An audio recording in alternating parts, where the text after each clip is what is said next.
So analysts are saying that gold is going to hit $4,000 an ounce, and it might happen a lot sooner than you think.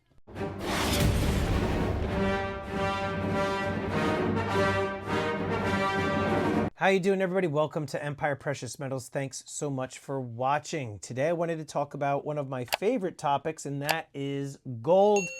You guys know this channel, you know how much I love this stuff, and any opportunity I have to talk about it, I'm all for it. Now, one of the things that I've been thinking about is the fact that I continue to be so bullish about gold. And one of the reasons why is that when I first started buying gold in 2004, gold was at all-time highs when I got into it. Gold was at $880 an ounce. And yes, I would love to turn back time and make sure that I was buying a lot more gold back then, but hindsight being 2020, here we are today, gold continuing to hover right around its all-time highs. And I continue to buy gold to this day. And I'm going to share with you some of the different types of gold that I am buying, just to explain to you as to why I'm doing it and to just give you some examples. But one of the things that you have to realize, and I've had a lot of people say this over the last few years as I've been making content on the channel, they've been saying that, you know, the ship has sailed, or it's too late, they can't afford it, etc. And there's so many different types and sizes available that you can buy, and I've talked about it at great length on this channel. But even with gold hitting all-time highs in April, I believe it hit $3,500 in intraday trading, I'm continuing to buy. And one of the main things too that you have to pay attention is the fact that major banks and investment firms, they are calling for $4,000 per ounce. That is crazy. I mean, don't take it from me. Just look at these quick snapshots of the different banks and investment firms just saying that gold is going to hit $4,000 an ounce. And while some people are, skeptical of these predictions and things like that, I mean, yes, a broken clock, I should say, is correct 2 times a day. But these analysts are very bullish on gold, and they continue to buy it themselves. And there's a reason why central banks continue to hoard this stuff. Now, while central banks continue to stockpile gold and you see an uptick in the demand for gold, you have a lot of people sitting on the sidelines unsure as to what they should be doing. Should they be buying? Should they be selling? Should they be holding? And one of the reasons that I continue to buy is just because history has revealed that it repeats. And even when I've purchased gold time and time again at all-time highs, it continues to increase in value. Some people will say that gold's not increasing in value, that it's the dollar that is weakening. And that is one of the main reasons I continue to buy this stuff. Now, in addition to the value of the dollar weakening and the hobby continuing to be something that is just extremely desirable, it's also a really good safe haven for saving your money and to hedge against inflation. But geopolitically, there's a lot more that's happening, right? You've got the war with Russia and Ukraine continuing. You still have unrest in the Middle East.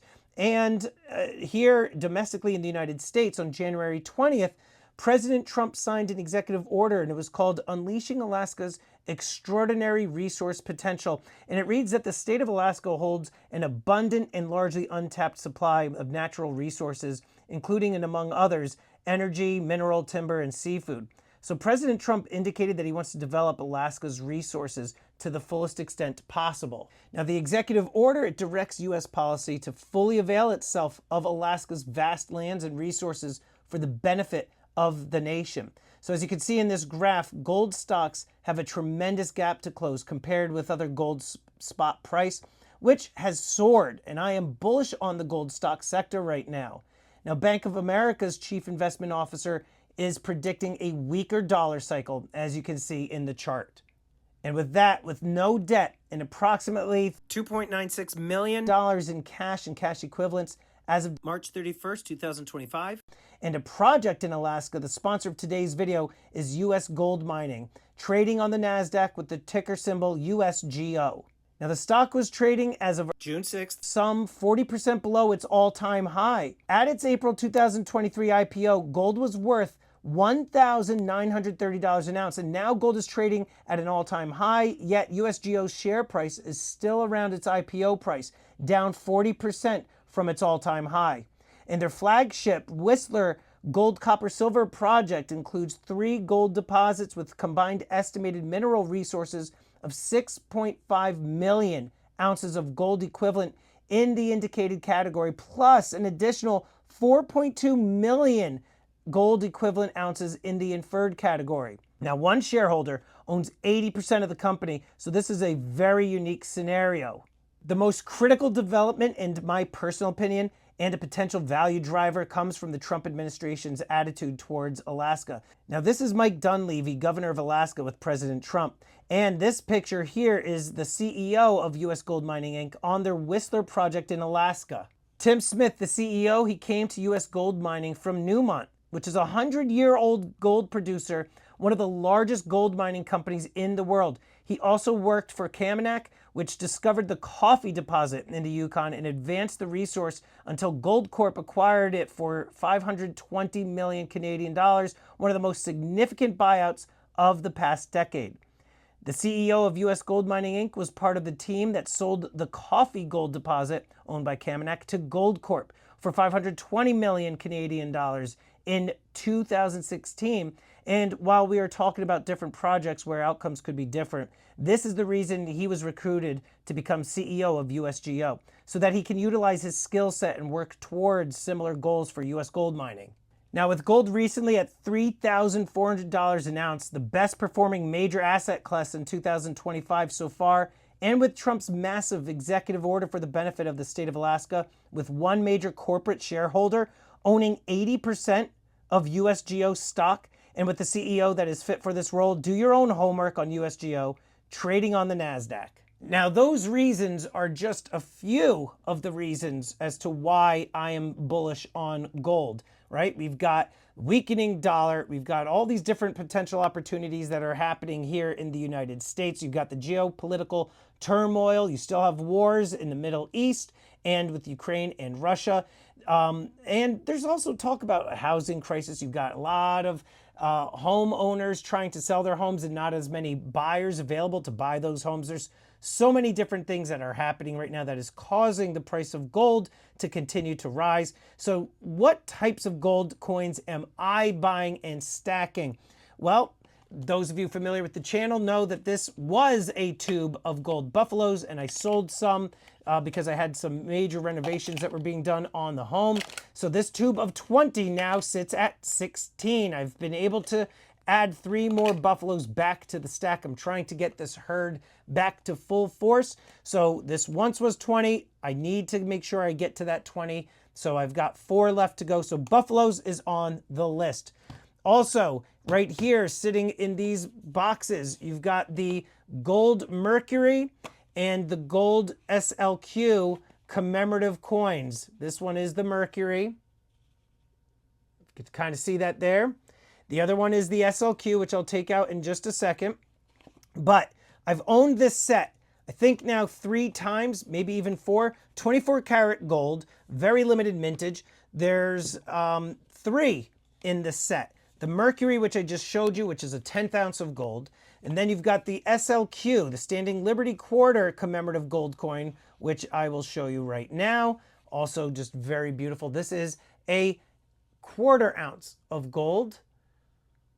And the 1/2 ounce of gold, which I don't have in this set right now, is the Walking Liberty. And the Walking Liberty, like I said, is a 1/2 ounce of gold. That is on my to-do list to complete the set. I don't like having incomplete sets, so that is one that I am definitely going to be purchasing. I just have to give myself a little time, right? So I've got 4 ounces that I definitely have to get, another 1/2 ounce that I prefer to get.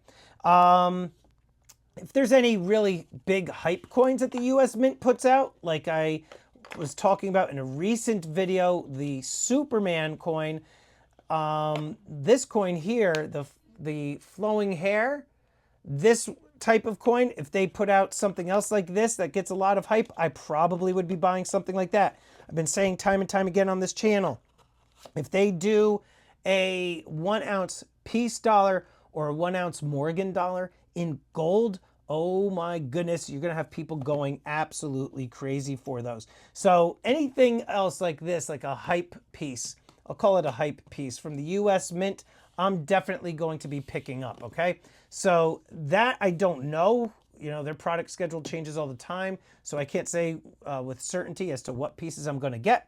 I'm also still going to be completing this series here. This is the Spanish doubloon series. I've got 4 of the 5. There's only going to be 5 in the series. I've got all the 10th ounces and the 1 ounces there, which I'll show you in just a second. But we've got the lynx, you've got the bull, you've got the eagle, and you've got the horse, the stallion. I'm going to be getting the 5th in the series. Depends on where gold is, though. This summer is when the 5th and final one, which is going to be the bear. And I'm going to definitely be trying my hardest to pick up the bear. But again, if gold continues to rise the way that it has been, I might be priced out. I might not be able to get that 1 ounce piece. We'll see. Worst case scenario, I'll just stick with the 10ths to get that collector's, that collector's itch taken care of. What else? So we've got the Spanish coins. Over here is another series that I've been collecting.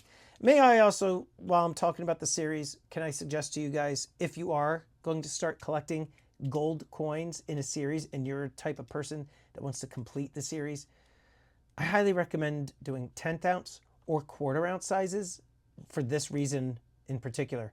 I didn't really ever think of the price of gold going so high that it would price me out of completing a series. This is the first time I'm experiencing this. So if any of you are thinking about collecting any gold series and they offer 10th ounce or 1/4 ounce sizes, I'd recommend that you do that, because then, God forbid, gold price continues to climb the way it has, you could still work on the series. It's going to cost you a little bit more, but you could still, it's still manageable. Does that make sense? This series here, the Great Commanders, okay? This is another one. It's either the Great Commanders or Great Leaders. I think, no, Great Commanders. Napoleon, Patton, Cortez, Julius Caesar, Ulysses S. Grant. Okay, this is going to be a set of 10. So I've got 5. Every time they release a new one, I'm going to buy it. I was buying the 1 ounce sizes. They've dropped down the mintages, and I'm thinking they dropped the mintage figures because maybe there haven't been as many people buying them. If you go look on, I think it's SD Bullion's website, you'll see how they decreased the mintage numbers for some of these pieces. Might end up making them a little bit more popular. So this is a series that I am collecting and I'm going to complete. Just see down here, these are just some one-off pieces. Let me just put these aside. Let's see. Let's take a look over here. I've got my tubes of 10th ounce eagles. I'm not going to do anything with those. A tube of Dos Pesos. I'm all set on Dos Pesos. There is a couple of coins in here, not a series, but I always take a look and see if it's something that I'm going to want. Right here, the Chinese Myths and Legends series. I have a couple. I think I've got 3. Yeah, 3 in the series, and I'll show you a couple others right here in just a second. These 3, Chinese Myths and Legends, just a really nice series. I don't have all of them. I didn't like all of them, but nonetheless, I've got the Phoenix. I could probably part with that one. I don't care so much about it. The Dragon and the Dragon Tiger. This one, deep stack for sure. Love that piece. High premium on that now. These, I think, also have a high premium on them as well. I liked the Dragon Koi design, and I was thinking about buying it. It was in silver. I was thinking about buying it in gold. I didn't, and now I kind of wish that I had. But over here too, these are the Czech Lions. Love these. These are extremely expensive, very limited mintage. I believe only 1,500 per year. And I really like the designs on some, not all. Some of them I purchased, the others I didn't care for. Kind of like this one, very regal looking. I think this might actually be my favorite, the 2025. You try to find this one. This is what, the 2021? You try to find this one You'll be hard pressed to get this on eBay or anything. Actually, I just noticed too, they've changed the obverse design. Interesting. Put King Charles, obviously, but like these, I don't know, leaves? I don't know what that is. I just noticed this now. But love the design of these two. Didn't care for the few others. So these, if they have a good design in a particular year, I'll pick it up. And these also now I'm kind of committed to. These are the Lunars, 1/4 ounce pieces.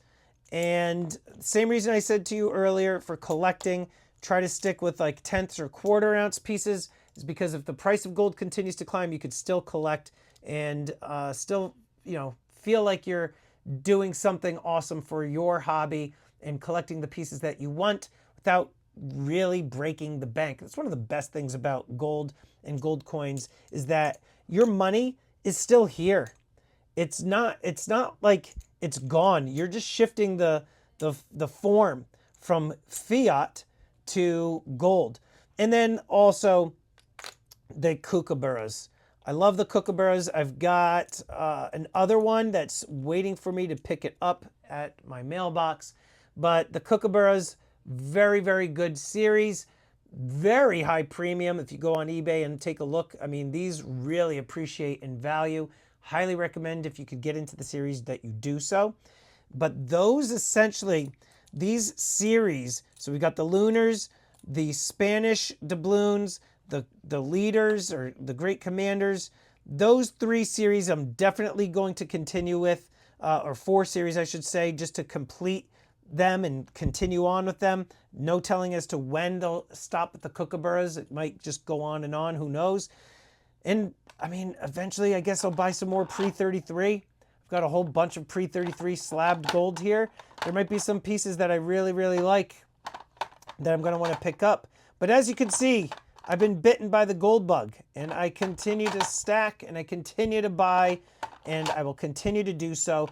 And I said once it hits 3,000 an ounce, I think I'm done. And guys, it's between 3,300 and 3,500 I'm still buying. So I don't know if I'm ever going to be done buying.